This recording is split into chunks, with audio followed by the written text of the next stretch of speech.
I wouldn't say a beginner. Oh fuck, oh shit. Oh my god, what a noob. Oh Jesus Christ. Yo, hey, what's up guys? Welcome back for another video after, I don't know, after so long. I kind of feel bad that I haven't been vlogging for a while. I'm really sorry. It's just I've been really busy and the weather has been funny, really funny. So I couldn't do any vlogging for I think a week and a half now. But anyway, today I am back and I'm going to vlog in a different route, on a different route, because I kind of feel bad that you know, I always do my motor vlogs on the same routes all over and over again. Today I'm being nice. I am going to do a vlog on the way to Devonport, which I haven't been there in a while, to be honest. It's nothing really exciting there. It's all 50 and 60 roads unfortunately, but it's a nice place to go. So how's everyone doing? I hope you guys are having a great time. Coronavirus is not bothering you guys too much. Us here in New Zealand, it's okay now. It's all over, I think. Haven't had any cases for like 20 or something days now, so that's pretty cool. Oh, why are there so many freaking green lights? I mean red lights. Oh god. So I figure out today I will utilize this beautiful weather. I don't know how long this is going to last, but I'll utilize this beautiful weather to do a vlog about MT07, which I've been kind of talking about in a while now. I just want to give you guys some ideas of about why I want to talk about MT07. This because I've owned this bike for a year and a half now, and I do ride it very often, so I should say I do know a bit about MT07, and I just want to give some opinions on it. In this video I'm going to talk about the good things about MT07. May not typically just for my MT07 particularly, but MT07s in general. But as you may know, over here in New Zealand there are two different versions. One is LAMPS approved, which is for learners, in another word, beginners. Oh come on man, oh god. I have all the time in the world, so I might as well just wait. It doesn't really matter. Not like I'm rushing to somewhere. Oh fuck this, you know what, no, this is just taking too long. So the restricted power version, it's called LAMPS approved, and the power is restricted down from like, I don't know, 70 odd something horsepower to like early 50s.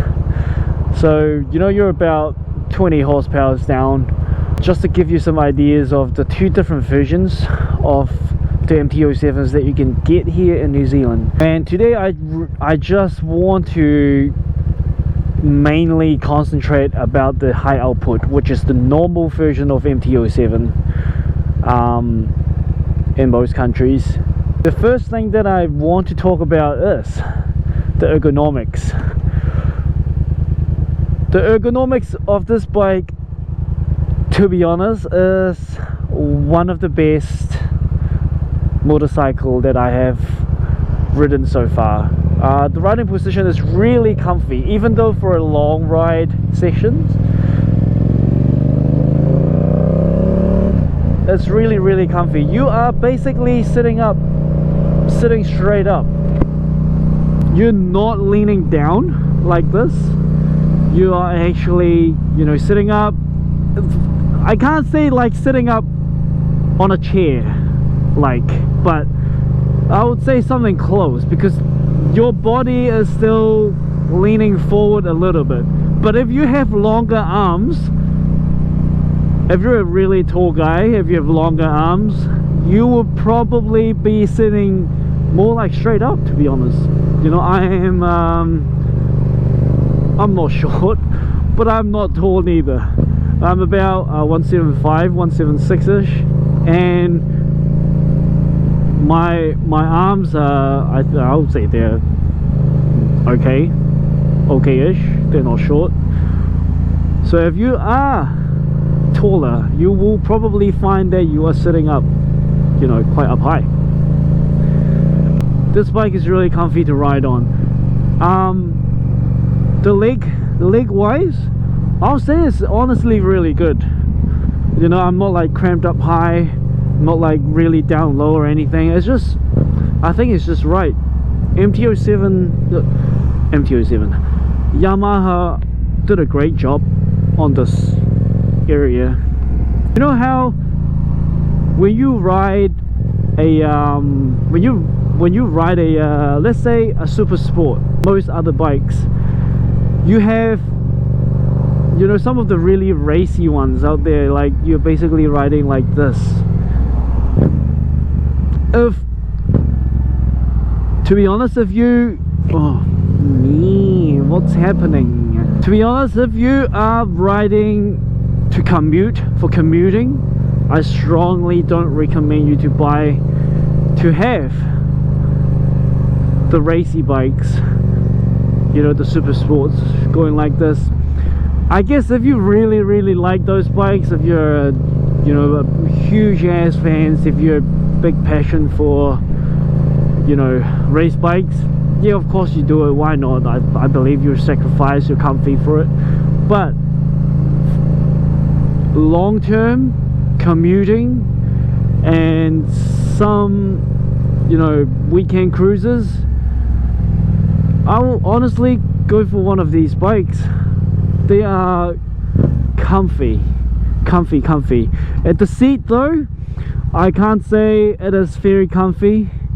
And your bum will get a little bit uncomfortable, let's say after 45 minutes to an hour ride. But for me, it isn't a problem. Monday to Friday wise, each ride for me is about half an hour. So I don't feel anything wrong with it. But if you want to get the best comfiness of this bike, I strongly recommend you to get an aftermarket seat, which will make a huge difference. And now it's the second thing that I want to talk about now, which is the LowEnd Torque. I think one of the biggest selling point of this bike is the LowEnd Torque, like the power that you get in the low rev section. I'd say anything from 2,000 to 6,000 is probably the very torquey section. It's perfect for commuting. Like seriously, it's unbelievable how easy it is to get your power straight away once you throttle a little bit, you know. It's a wonderful thing. Sometimes, you know, like let's say if you have a 600 Super Sports, you want to take over 2 cars or 3 cars,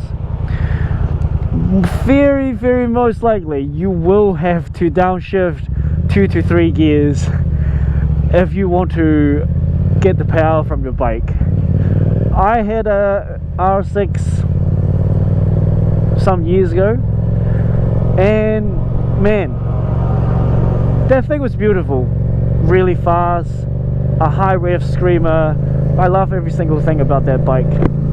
But when it comes to, if you want to get the power out of that thing, you have to scream that thing. You have to rev it to, like, I don't know, around 12,000 revs to 16,000 revs. It's a good thing if you go, you know, if you're riding, having so much fun on a track.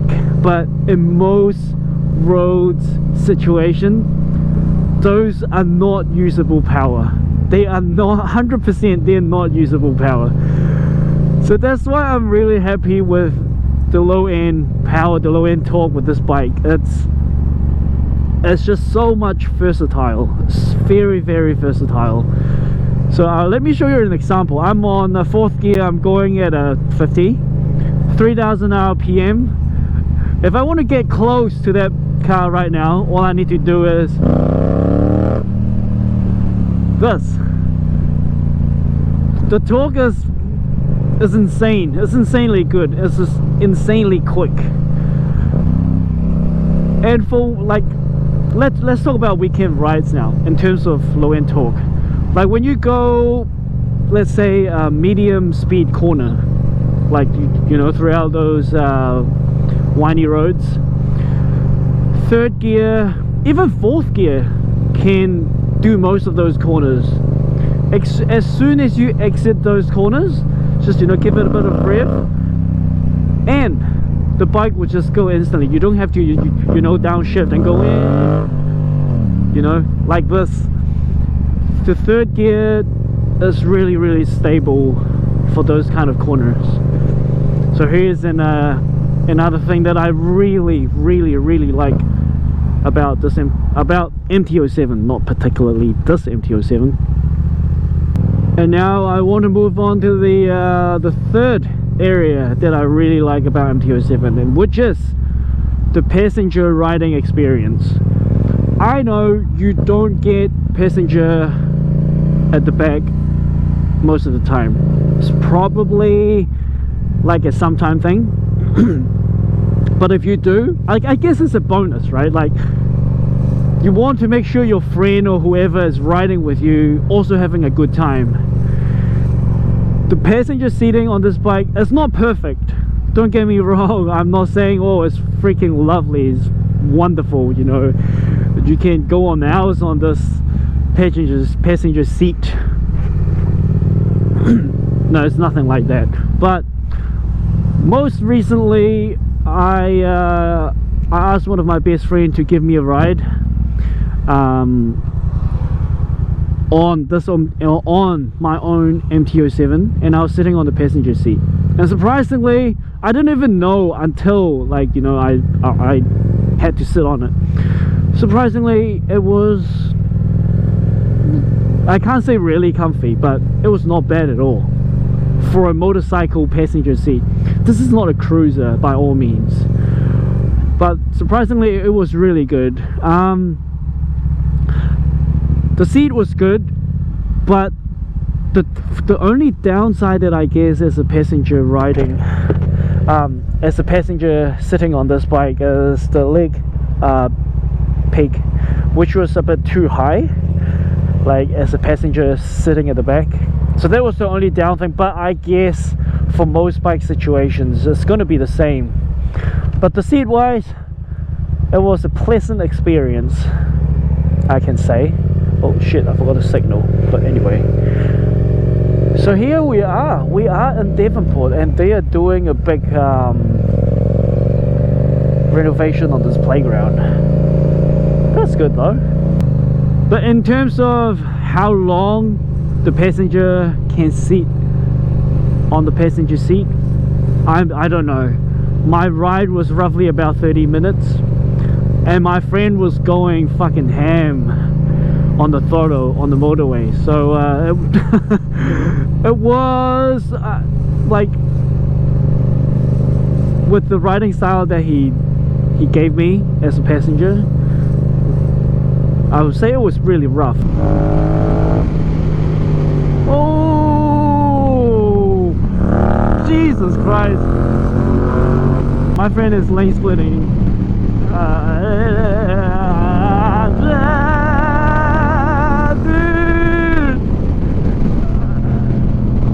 But the experience was good. Not perfect, but good. And the next thing that I want to talk about is the brakes. The brakes, I've never been to this area before. Oh, this place is lovely. but I feel like at some point I do need to come back.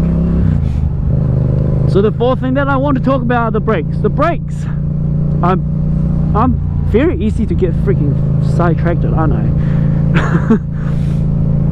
The brakes of this bike is lovely. It's really, really good. Surprisingly, you know, it's not Brembo, or it's not like a popular brakes brand or anything, but the stopping power of the front brake, I would say, is really mad for a stock motorcycle. Like really, really mad.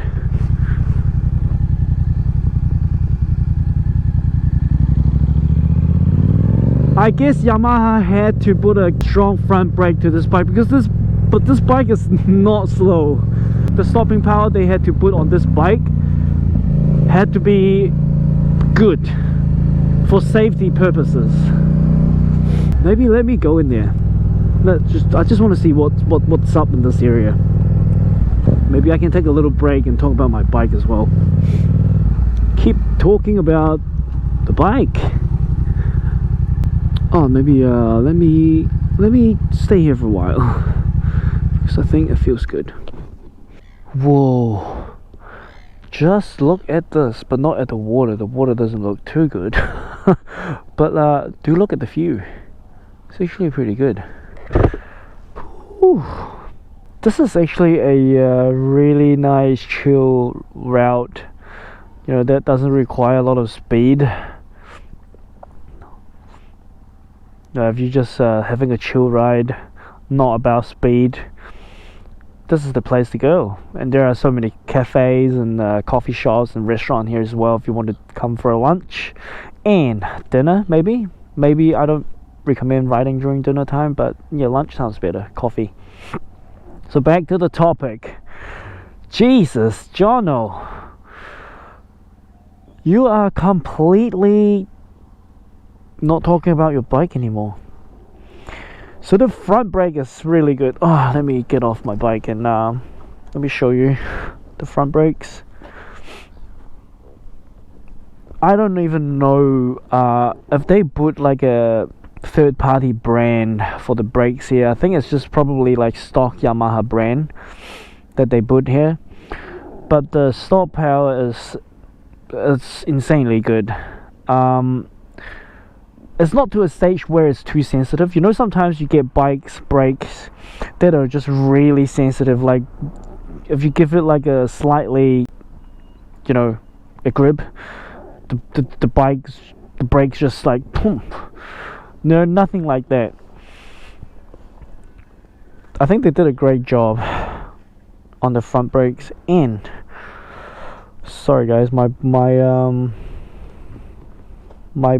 bike is actually really dirty.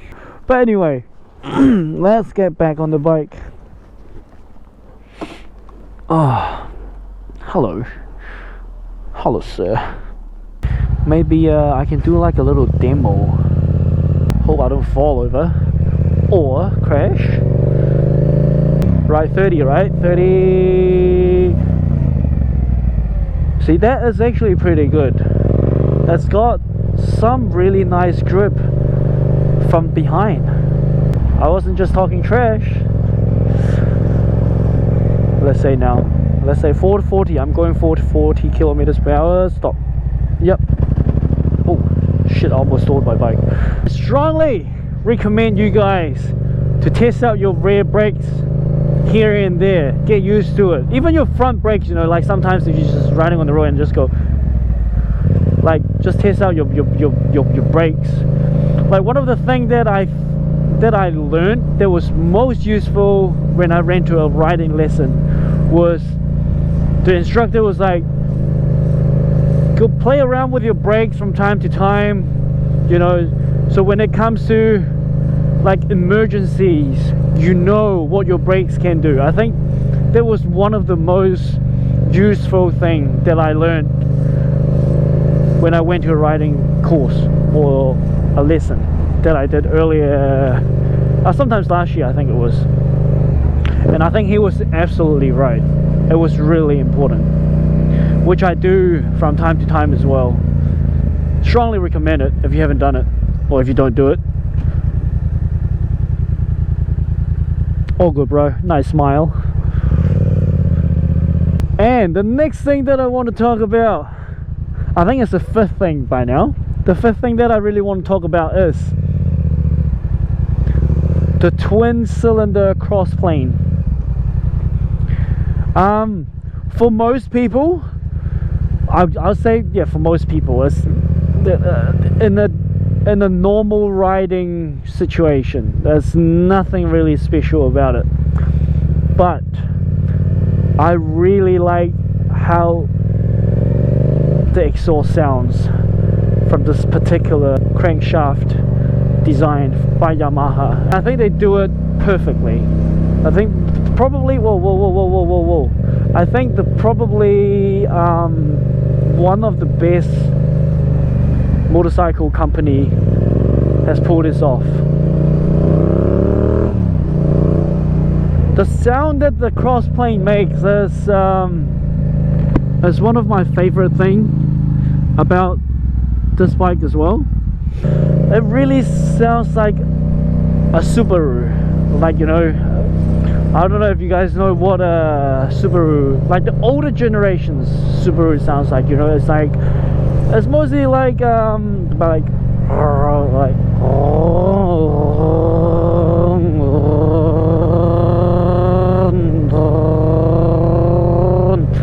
know, something like that. I don't know if I have described it well, or I've just completely fucked it up, but this is what a Subaru sounds like, and I think it honestly sounds great. Oh, what is the engine thing that Subaru call it? And Porsche. Ah, fuck, I forgot. Oh, Boxer engine. Yes, Boxer engine. I think it's like a very similar crankshaft design. Like it fires like this, rather than just going up and down on most normal engine. That's why it makes this particular exhaust sound, which a lot of people like. I personally really like it, and I find MT07 exhaust sounds is really good if you put an aftermarket exhaust on it. I think I'm a bit upselling here, but it sounds really good. Maybe let me open up my visor and like, if you guys can hear it, you know, it has that like, you know, like this. For me, it's a very good experience. It's a very enjoyable experience. You know, it has to, like, for me, every bike needs its own needs its own something that is quite unique to it. And for me, MT07 seriously has this unique thing that is about it. No matter what exhaust you put on, like, I think it will have this crossplane Subaru-y exhaust sound. If you want to learn a bit more about, you know, like crossplane, how crossplane engine works, maybe I'll leave a link down in the description so that you guys can go watch it. You know, I'm not a mechanic, I'm not an engineer. It's no point of me telling you these kind of things from my mouth. I don't think it's really persuasive. So yeah, maybe if you want to check it out, I'll leave the link down in the description. And now we are up to the last part, which is one of the most important things when you're talking about anything, like literally anything, because I think most things will have a price tag. And yes, I'm going to talk about price to performance ratio. So this bike, let's talk about USD. This bike, if you want to get a brand new MT07 in the United States, It's $7,500 USD, which if you exchange it into New Zealand dollars is about $12,000, which I think it's a really good package for I wouldn't say a beginner. Oh fuck, oh shit. Oh my god, what a noob. Oh Jesus Christ. But here's the thing, in New Zealand there are two versions. The lamps approved version, I think it's around $10,000 to $11,000. Maybe if you're lucky you can get one for like $9,000 if it's on sales or something like that. But that is the restricted power version, which I don't know if it's worth getting after all. But I guess if you are like, you know, if you do have your learner, you have your restricted but you don't have your full, it's worth considering getting it. But at the end of the day, you know, you are paying for, I don't know, actually I really don't know. Let's just talk about the high output after all, like the regular MT07 that you get in the United States and the high output version that you get in New Zealand. The price, I think it's, for me, would I purchase a MT07 at $12,000 New Zealand dollars, brand new, high output? I think I would. If you commute a lot, if you commute on your bike 5 days a week, you go to work, you go to school, you go to uni, yes, because it is a very good bike to commute on, like a really, really good bike. It's just so easy to ride. You have some amazing low-end torque and low-end power. You have a very good ergonomics. But of course, like, you do have the CB650R out now, but that bike is about $2,000 to $3,000 more expensive. And for some reason in New Zealand, I think it's quite stupid, they only have the restricted power version. I mean, like, what the fuck? Come on, man. Like, who would want to buy a $15,000 bike with the power restricted? I think like Honda, or if you're reading this, if you're watching this video, please don't do this. It just doesn't make sense. Honestly, I really like that bike as well. I hope one day I can get to test ride that thing.